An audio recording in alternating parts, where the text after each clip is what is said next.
Hey, this is Dave DeCamp from Antiwar.com, and this is Anti-War News for Thursday, July 28th, 2022. Lots of news for you today. It was a big day. The first story at the top of the page, Secretary of State Antony Blinken said Wednesday that he will speak with Russian Foreign Minister Sergei Lavrov for the first time since Russia invaded Ukraine on February 24th. Although Blinken said that the conversation will not be a negotiation about Ukraine, it looks like the focus is going to be on two Americans that are detained in Russia. Brittany Griner, she's a WNBA star who was arrested in Russia. She's currently on trial because she had vape cartridges that had weed in them or cannabis. Um, and the other is former U.S. Marine Paul Whelan, who was arrested and convicted on charges of espionage, and he was sentenced to 16 years in prison. So that's what it seems to be is going to be the main topic of these talks. Blinken and Lavrov have not spoken since February 15th. Blinken hasn't even attempted, the Biden administration hasn't attempted to work on any kind of diplomatic solution to end the war in Ukraine. Instead, they're just pouring weapons into Ukraine, and they've just abandoned diplomacy altogether.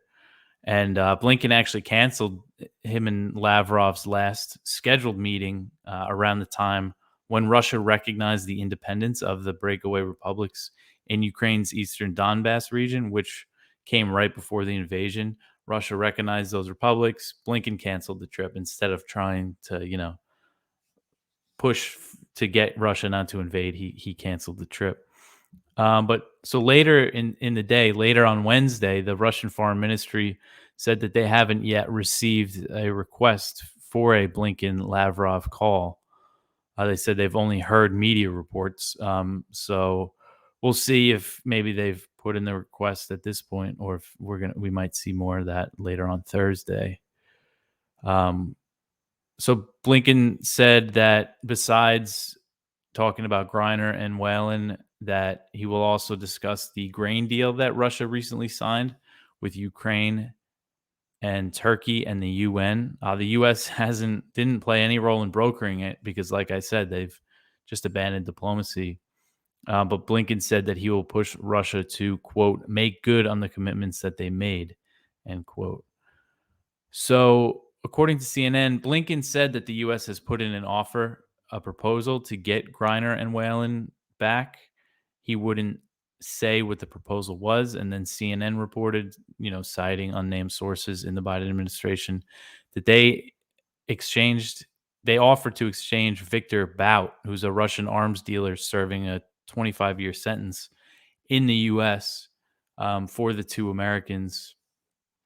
So we'll see how that develops. But again, this will be the first time that they speak if this happens, if this call goes through, which is really incredible. You think about how long it's been, and the war in Ukraine doesn't even seem to be on the agenda for Blinken. It's really outrageous that he's supposed to be America's top diplomat, and he has done nothing but stoke tensions and help fuel this war.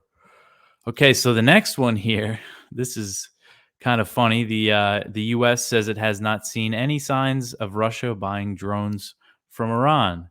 So if you remember earlier this month, Jake Sullivan, the national security advisor to President Biden, he claimed that the U.S. had information that Iran was preparing to provide Russia with hundreds of drones. Now, he didn't provide any evidence to back up this claim. And now, a few weeks later, we see the national security spokesman, John Kirby. He said, quote, we've seen no indications of any sort of actual delivery and or purchase of Iranian drones by the Russian Ministry of Defense, end quote. So it seems like this was just another claim from the Biden administration about Russia, about the war, that was baseless and didn't have any evidence. And we've seen a few of these claims since Russia invaded. Earlier, U.S. officials claimed to the media that Russia had asked China for military assistance, and then you saw Sullivan and all these other Biden administration officials warning China against helping Russia. And both Russia and China denied that claim, and China has strongly denied that it plans to help Russia in its war at all and has been calling for negotiations. And then there was a report in NBC News that was pretty incredible. This is back in April. NBC News reported that the U.S. had been publicizing claims based on bad intelligence. Basically, they've been making claims with no evidence to back them up, and this says that it was based on low confidence intelligence, as they call it, which could be a just analysis from an intelligence official, something that they think might be happening. That could technically be considered low confidence, from what I understand. So it's just very unverified information, and that they were putting out to the media, and including the claim that Russia asked China for help in the war. That NBC News report said that the U.S., it quoted U.S. officials and European officials saying that the U.S. had no hard evidence to back up that claim. There were other claims in there, like uh, if you remember, Biden and Sullivan again were claiming that Russia was preparing to use chemical weapons. They also had no evidence to back that up, according to this report. And what's interesting here is that the report said that these, what they call unprecedented intelligence releases, were being coordinated by the National Security Council that Sullivan heads. So, and they said it was part of a information war against Putin. So we can see that they have been, any sort of claims like that you see, especially from Sullivan, from the National Security Council, about Russia's war, about its relationship with other countries. I mean, take it, you just kind of assume that they're making it up, because or lying, or just completely lying about it, because we've seen this report and we see these claims and there's nothing to back them up, and they never amount to anything. We didn't see China help Russia. We're not seeing Iran send drones. So yeah, it's just another example of how the administration has been putting out misinformation, really.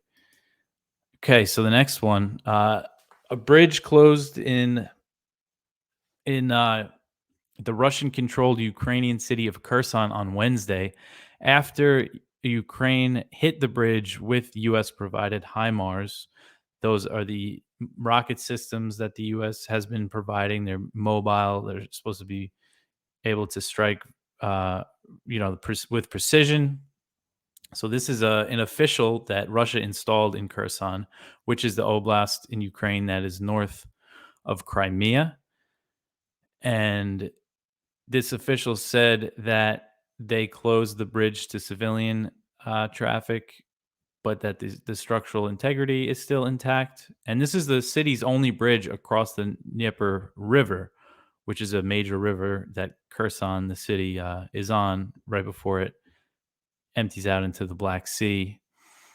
So this is just another example of Ukraine using these U.S.-provided weapons to launch strikes against Russian-controlled territory in Ukraine. Ukraine also claimed that it destroyed a Russian ammunition depot and killed 51 Russian troops, but the claims were not confirmed by Moscow. And then also, the Russian Defense Ministry said that Russian forces destroyed 100 HIMARS missiles, so HIMARS, the ammunition for the HIMARS, in strikes on July 24th. That hasn't been verified. A lot of times we see Russia say that they hit a weapons depot where there was U.S. and other Western provided arms, like the HIMARS or howitzers or other weapons, and then Ukraine always denies it. So it's just, we're never really going to know what exactly is being destroyed in these strikes. But so far, the U.S. has pledged 16 of these HIMARS systems to Ukraine, and they're promising to send more as quickly as possible. And if you remember, Lavrov, the Russian foreign minister, he said recently that the more long-range weapons that the U.S. and its allies give to Ukraine, the more Russia will push into Ukrainian territory. The idea is they want a buffer zone between where these Russian territory and where these weapons can hit. Okay. So the next one here, Ukraine doesn't want old US A-10 planes. So this is the A-10 Warthog. It's a fighter bomber plane that the US Air Force is phasing out. And there was talk last week that the US might send Ukraine some of its older aircraft, some of its older jets. And we had Yuri Sak. He's an advisor to Ukraine's defense minister. He told military.com that Ukraine doesn't want these A-10s, and he reiterated that Ukraine wants F-15s and F-16s, which would require pretty extensive training for Ukrainian pilots. He claimed that they could train on F-16s in 2 to 3 weeks, but other estimates I've seen say at least they need at least 3 months to learn how to fly these advanced fighter jets at a basic level. So far, the U.S. has not provided Ukraine with warplanes, and the step would be a major escalation in Washington's role in the war. But U.S. and Ukrainian officials are currently in talks on what kind of aircraft Washington can send, and U.S. military officials are open to Kiev's suggestions.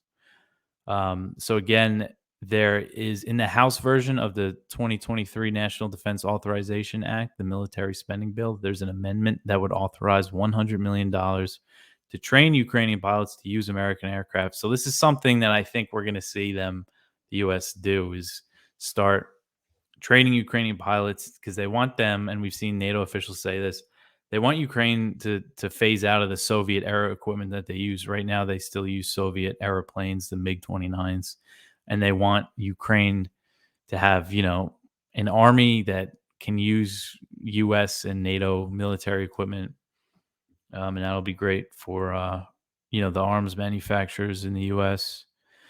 So the next one, we have another story about Nancy Pelosi's planned trip to Taiwan. So far we haven't seen her confirm that she's still going to make this trip. The report said she's going to do it in August.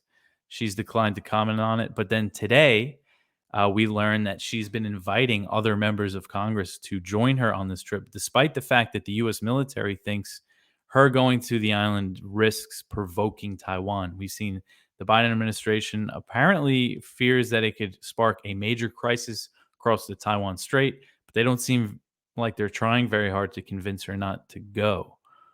So Rep. Michael McFaul, Republican from Texas, he's the top Republican on the House Foreign Affairs Committee. He said on Wednesday that Pelosi invited him and Gregory Meeks, he's a Democrat from New York, who chairs the Foreign Affairs Committee.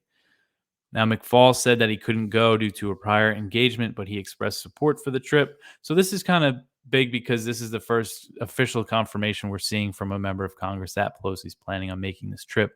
McFaul said that she plans to do it in August during the congressional recess, but he didn't give an exact date. And I'm not sure if we know when that recess is. And also, the Associated Press reported on Wednesday that if Pelosi goes to Taiwan, the U.S. will increase the movement of its forces in the region. They plan to send more planes and warships near Taiwan. They're preparing for a response from China. That's why it's just so reckless that she's planning on going. And we've seen all this bipartisan support for her trip that there's really no purpose other than provoking China. She's not going to accomplish anything out of going there other than make China mad, which seems to be the goal. I don't see any other reason why she would be going through with this when the risk seems so high. And the Chinese Foreign Ministry reiterated on Wednesday that that they're going to respond. Chinese Foreign Ministry spokesman Zhao Lijian, he said, quote, if the U.S. side insists on making the visit and challenges China's red line, it will be met with resolute countermeasures. The U.S. must assume full responsibility for any serious consequences arising thereof, end quote. So notice he called it a red line. The issue of Taiwan, the U.S. going against the one China policy and encouraging what they call independence forces in Taiwan is a red line for China. They've made it crystal clear, just like Russia made crystal clear that Ukraine joining NATO is a red line. But they went ahead and they didn't accept Ukraine into NATO, but they started arming Ukraine and training Ukraine, backing Ukraine. So now we're seeing this happen with Taiwan. And they're just ignoring this red line. And they just keep going. They just keep pushing it. So this next one, the Senate passed a $280 billion industrial policy bill that's meant to counter China. So I talked earlier this week about how Biden spoke with the CEO of Lockheed Martin about this chips bill that would that would authorize $52 billion in spending to subsidize the domestic manufacturing of semiconductors. Um, Now, I thought they've been trying to get some version of this bill passed, and it was originally part of a much bigger bill. But they stripped out the chips bill and they thought about passing that, but it seems like they put it back into another huge bill because they passed this $280 billion bill that includes the $52 billion to subsidize semiconductor production in the U.S. It's money that's going to go towards building factories. It's corporate welfare, is what it is, and it also includes $24 billion for tax incentives and other purposes. This is according to the Wall Street Journal. But then there's another $200 billion, and it's funny because you read about this in the media, and it's all focused on the $52 billion. Some of them don't even mention this other $200 billion, and it's kind of vague what this is going to go towards. Now, the bill is over 1,000 pages long, so I didn't have time to read through it. And if you try to read through a lot of this stuff, it's very confusing, and I think they make it as confusing as possible. So we don't know exactly what this $200 billion is going towards. It's going to federal government agencies for research in science and technology, and the largest recipient of the funds will be the National Science Foundation, which will receive $81 billion. Chuck Schumer, he led the effort to pass the bill in the Senate, and he convinced enough Republicans to get on board by arguing that it was necessary to beat China. It passed in a vote of 63-33, with 17 Republicans voting in favor. And then the 33 votes against were Republicans. And Bernie Sanders also voted against it. I have the roll call here. But anyway, where was I with this? But you see, Schumer is a pretty serious China hawk, and this is what he said before the vote. He said, quote, "If we didn't get there first, our rivals, chief among them, the Chinese Communist Party, would likely beat us to the punch and reshape the world in their authoritarian image," end quote. So that's the typical line that you see coming out of China hawks, that big bad China is trying to reshape the world, challenge the so-called rules-based order. And it's coming from Democrats and Republicans. It's totally bipartisan, and anybody that thinks the Democrats are weak on China is wrong. It's very clear that this is a bipartisan consensus.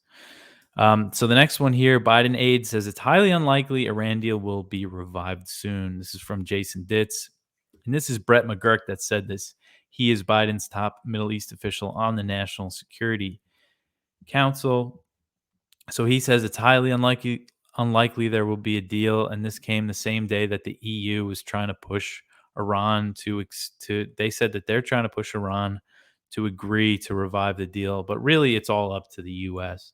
They're not willing to lift the sanctions that Iran wants, and they are just accusing them of trying to add things to the deal when that's really not the case. They just want to get sanctions lifted that have been imposed since the US left the JCPOA. And not even all of them. They're not even, they're really willing to compromise while Biden is not. That's just what's happening here. So, hopes are getting dimmer and dimmer that there's any chance this deal will be revived. So the next one, and you talk about the rules-based order.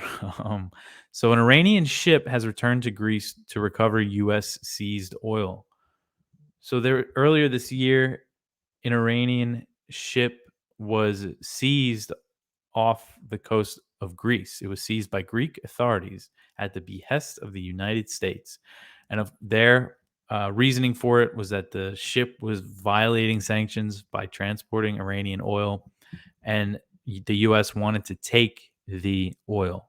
To take it. They've done this before. They just outright steal oil or gas from ships that are transporting Iranian fuel, and they steal it and they sell it. They've done this with gas shipments going to Venezuela. They did this with a ship that was anchored off the UAE. That was oil.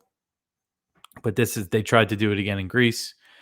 And I guess Greece, they took the oil off the ship, but now a Greek court has overturned the decision to send it to the U.S. and has ordered it to be returned to Iran. So the U.S. lost its battle for this Iranian oil. Okay, so the last one here, the last news story for the day: Iraqi protesters storm parliament in show of force against Prime Minister nominee. So earlier in the week, the pro-Iran Shia bloc in Iraq's parliament nominated someone for prime minister. They made a deal with other Sunni and Kurdish factions. Um, but on Wednesday, supporters of Muqtada al Sadr, the influential Shia cleric who is not pro Iran, who's not pro US, he's in favor of an independent Iraq, they stormed parliament to uh, show that they're against this candidate, Muhammad al Sudani, and they were chanting anti-Iranian slogans. So it's just still a mess. Iraq's election that was held last year, they still haven't been able to form a government. Mustafa El Kadhimi is still the prime minister of Iraq at this time. He's been in for a few years now. But yes, Sadr's supporters just aren't happy, and who knows how this is gonna go. But that's it. That's the top news stories for the day. We have a lot of good spotlights as usual. There's a really good one from Ted Snyder, one of our regular contributors, about Russia, about what I mentioned before, how Lavrov said that the U.S. is going to push into Ukraine more, the more that the U.S. sends long-range weapons, and the more these Western weapons get pushed in, because the idea is to mitigate the threat emanating from Ukraine to Russian territory. So unfortunately, this war seems like it's going to keep going on, and Ukrainians are just going to keep getting killed, and Russian soldiers are going to keep getting killed, and civilians are caught in the crossfire. But that's it for today. I hope everybody is enjoying the show. You can contact the show at news@antiwar.com. You can donate at antiwar.com/donate. That's the best way to support the show. Without antiwar.com, this wouldn't be happening. But thanks, and I will see everybody tomorrow.